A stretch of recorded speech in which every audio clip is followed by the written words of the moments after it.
गरुड पुराण अध्याय 7.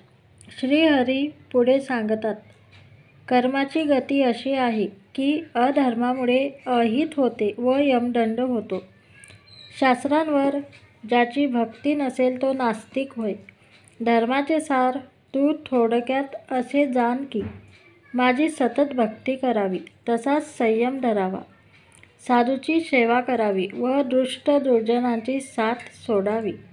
पुढे कोणकोणत्या पापकर्मापोटी मृत्यूनंतर यमयातना भोगून प्राणी पुन्हा कोणत्या जन्माला जातात याचे वर्णन करताना देव चुकीचे बोलणारे, चहाडखोर, लोभी, दुष्ट, ठग, क्रूर व हिंसक आणि वेगवेगळ्या गोष्टीच्या चोऱ्या करणारे यांची एक मोठी यादी सांगून कोणत्या कर्मापोटी जन्म मिळतो त्याची एक वेगळी यादी देतात.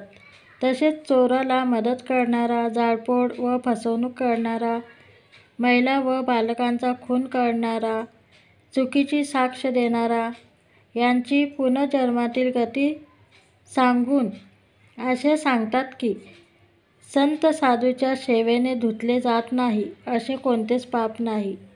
जसा भगवंत हा सर्वत्र असूनही नेहमी पवित्र आहे, तसेच त्याचे भक्त सुद्धा असतात. मी भगवंत प्रत्येक आकारी वस्तूत आहे व तो आकार जरी नष्ट झाला तरी मी कायम. गती पाहून सुद्धा माणसे बेधारक पापे करत राहतात. आता मृताला उत्तर क्रियेचे फळ मिळते ते वर्णन करताना श्रीहरी म्हणतात, जीवाच्या मरणानंतर 11 दिवसापर्यंत प्रेत कार्य केले जाते. तोपर्यंत सूतक असते.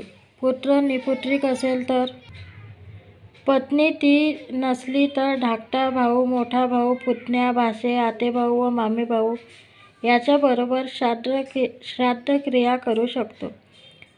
तसाच येथे ते कार्य घराच्या बाहेर करावे. त्या संपूर्ण क्रियेमध्ये ऋषोत्सर्ग विधी हा सर्वात महत्त्वाचा असून त्याशिवाय प्रेतक्रिया पूर्ण होऊ शकत नाही व जीवाचा प्रेतभाव नष्ट होत नसतो.